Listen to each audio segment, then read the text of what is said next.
Hello मित्रों। ज्योति trading and finance में एक बार आप सबका फिर से हार्दिक स्वागत है। ओके। और आज हम करेंगे एनालिसिस करेंगे। चाहे मैं तो पोजिशनल ट्रेड बनाता हूँ तो मैं इस बेसिस पे एनालिसिस करूंगा। ओके। वीकली या फिर जो भी करेंगे। ओके। वीकली एनालिसिस ही करेंगे क्योंकि क्या होता है ना, हमको बनानी पोजिशनल ट्रेड। ओके। ओके, तो फटाफट से मैं अभी थोड़े आ जाते हैं इसको। चलो हम यहाँ पे आ जाते हैं। इसको निफ्टी का चार्ट लगा लेते हैं पहले। ओके। पहले निफ्टी की करेंगे, फिर बैंक बैंक निफ्टी की करेंगे। ओके, बाकी सब कुछ करेंगे नहीं। पहले हम इसमें वीकली पोजीशन, पहले वीकली में टाइम फ्रेम करेंगे क्योंकि क्या है ना, अपने को पोजिशनल ट्रेड बनाना। इंट्राडे में यार 2-3 दिन से ट्रेड ही नहीं मिल रहा है, और आए ही मेरे को ऐसा लग रहा है कि मिलेगा भी नहीं। ओके। क्यों नहीं मिलेगा? क्योंकि मार्केट देखो, जब चाहे गैप ओपन हो रहा है, जब चाहे गैप डाउन ओपन हो रहा है। इस बेसिस पे मैं आपको बता रहा हूँ कि भाई मेरे को ऐसा नहीं लगता कि इंट्राडे में ट्रेड मिलेगा। ओके। तो यहाँ पे देखो, एक वीकली का जो एक ट्रेड लाइन का सेटअप है वो मेरे हिसाब से ए है, समझ रहे हो? ओके, मेरे हिसाब से ए है। अब इस ट्रेड लाइन के ऊपर मार्केट सस्टेन हो चुका है, समझ रहे हो? अगर मैं इसको यहाँ तक भी लाऊं ना, इस वाले जोन में, तो भी कोई दिक्कत नहीं। ओके। और दूसरी बात, कैंडल स्टिक में आ जाते हैं। देखो यहाँ पे देखो, यहाँ पे देखो, ये है वीकली टाइम फ्रेम निफ्टी 50 की। ओके।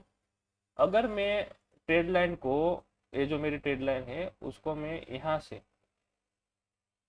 यहाँ से मैं प्रिपेयर करता हूँ। सॉरी, यहाँ से परफेक्ट। ओके। तो देखो, सिंपल सी चीज, अगर आप ट्रेडर हो तो आपको प्राइस एक्शन मालूम होगा। अब देखो, यहाँ से उसने रिजेक्शन दिया, जितने भी पॉइंट का रिजेक्शन लिया, समझ लो। आई थिंक अगर आप यहाँ पे आ जाओ तो एक प्राइसलेस कैलकुलेशन अगर मैं आपको करके दूं प्राइस रेंज का, तो देखो जो रिजेक्शन लिया टॉप से, वो लिया करीबन, जितने टाइम में भी लिया वो मेरे को नहीं पता है, लेकिन जितने भी टाइम रिजेक्शन लिया, तो यहाँ पे देखो कितना लिया, 3,000 पॉइंट का रिजेक्शन लिया, समझ रहे हो? ये वीकली टाइम फ्रेम है, समझ रहे हो मेरी बात? ओके। अब देखो, फिर से अगेन हाई टच किया, फिर से उसने रिजेक्शन लिया यहाँ तक। ओके, तो इसका भी हम प्राइस टू चेक कर लेते हैं। इस बार कितना रिजेक्शन लिया उसने? इस बार जो ये 3100 पॉइंट है, 3200, उससे कम से कम 50%, समझ रहे हो, वीकली में। तो यहाँ पे 50% का रिजेक्शन लिया। ओके। अब फाइनली यहाँ से उसने ब्रेकआउट दिया। ओके। अब ब्रेकआउट देने के बाद अब यहाँ पे टॉप, हम हाई की बात कर रहे हैं, समझ रहे हो? जो उसने हाई लगा है वहां से, तो अब यहाँ से हाई लगाया है, समझ रहे हो? तो अब कितना, अब यहाँ पे कितना रिजेक्शन होना चाहिए? तो मेरे को ऐसा लगता है कि अगर मैं यहाँ से मैं बात करूं इसका, यहाँ तक टॉप का। ओके। तो मेरे को यहाँ से भी ऐसा रिजेक्शन देखने को मिलता है। ओके, यहाँ तक। तो ये प्राइस रेंज का टूल है, अगर आपको नहीं पता है तो मैं बता दूं। ओके। तो मार्केट जब टॉप से रिजेक्शन ले रहा है तो रिजेक्शन ले ही रहा है। अगर मान लो यहाँ से हाई से लिया तो यहाँ पे लिया, अब उसका हाई निकाला, तो ये रिजेक्शन मेरे को लगता है कि इस ट्रेड लाइन तक तो होना चाहिए। मेरा व्यू अभी बेरी से, मैं इसमें बुलिश ट्रेड कब बताऊंगा वो मैं आपको एक दिन के टाइम फ्रेम पे बताऊंगा, समझ लो। तो यहाँ पे देखो, ये वीकली कैंडल है, समझ लो, ये वीकली कैंडल, ये आई थिंक अभी तो जस्ट स्टार्ट हुई है निफ्टी में। ओके। अब यहाँ पे मेरे को 19,000 का लेवल या फिर 19,200 जब तक टच नहीं करेगा तब तक मैं इसमें बेरिश रहूंगा, समझ रहे हो? जब तक। हाँ। फिर अगर हायर लेवल भी ब्रेक कर देता है तो हम अपना व्यू चेंज करेंगे मार्केट के अकॉर्डिंग, लेकिन अभी मैं इस सिचुएशन में बेरिश हूँ। ओके। क्योंकि क्या होता है ना, मार्केट टॉप से गिर रहा है, देखो यहाँ से गिरा वीकली में, यहाँ से भी गिरा, तो यहाँ से भी थोड़ा बहुत करेक्शन आना चाहिए मेरे हिसाब से। तो इस बेसिस पे मैं बोल रहा हूँ। ओके, वीकली का हो गया। अब आ जाते हैं वन डे में, निफ्टी में। वन डे में क्या सिनारियो है देखो, अगर वन डे में मैं देखूं तो यहाँ से एक ट्रेड लाइन फिर से आ रही है टॉप से। ओके। टॉप से एक ट्रेड लाइन फिर से आ रही है, और यहाँ पे देखो, यहाँ पे मैं, जैसे मैंने अगले वाले वीडियो में बताया था, यहाँ पे मल्टीपल टाइम स्पेंड किया है निफ्टी ने इस वाले जोन पे, समझो। आई थिंक 1-1.5 महीना।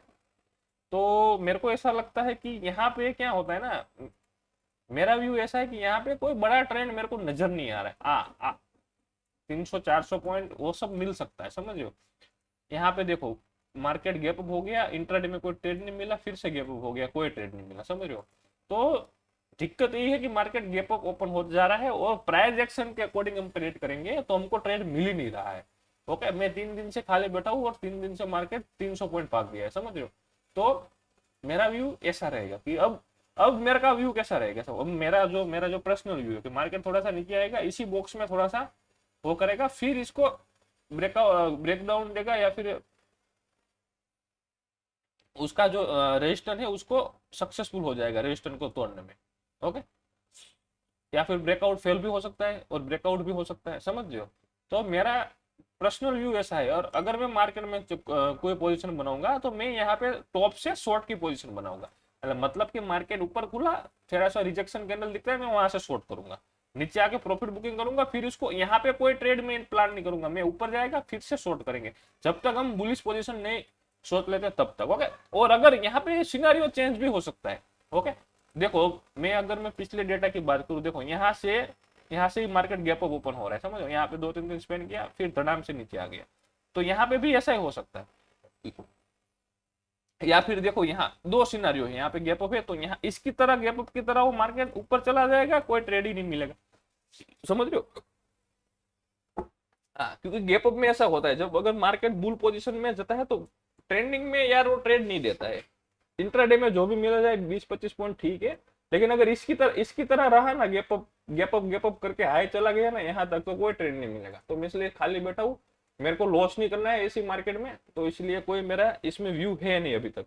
मेरा व्यू ऊपर से शॉर्ट का है, मैं बता रहा हूँ आपको, बार बार बता रहा हूँ। अगर 15 मिनट के टाइम फ्रेम में ले लेता हूँ यहाँ पे सब क्लियर करके, तो मेरा व्यू ऊपर से शॉर्ट का मतलब क्या है वो भी मैं आपको समझा देता हूँ। देखो, ऊपर से शॉर्ट करने का मतलब यही है कि देखो मार्केट यहाँ पे ऊपर गया, यहाँ से ऊपर, तो मैं इस वाले कैंडल से शॉर्ट करूंगा, फिर चाहे एसएल क्यों ना हो जाए, यहाँ से शॉर्ट करूंगा इस तरह। अब देखो मार्केट यहाँ पे ऊपर गया तो ये मेरे को बेरिश कैंडल दिखी तो मैं यहाँ से शॉर्ट करूंगा, इस तरह का मेरे को कैंडल दिखनी चाहिए। फिर अगर एसएल भी कट जाता है कोई दिक्कत नहीं, पर और यहाँ पे 15 मिनट को मेरे को यहाँ पे कोई ट्रेंड नजर नहीं आ रहा है, समझ लो। जब तक ये यहाँ तक इस वाले जोन और इस वाले जोन में मार्केट है, तब तक मेरे को यहाँ पे कोई ट्रेंड नजर नहीं आ रहा है। अगर इस जोन के कुछ ऊपर नीचे होता है तो फिर हम पोजीशन बनाएंगे। ओके, बाकी यहाँ पे 19,800, 19,750 और 19,450, ये दोनों में मेरे को कोई हो नहीं लग रहा, साइडवेज जैसा ही लग रहा है। ओके, तो ये निफ्टी का हो गया।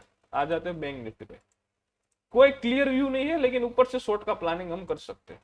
ओके, इंट्राडे में जो भी कोई ट्रेड बनाऊंगा वो तो मैं आपको पोस्ट करता हूँ नहीं टेलीग्राम चैनल पे, लेकिन अगर कोई ऐसा हुआ तो मैं शेयर करूंगा अभी कभी कभी।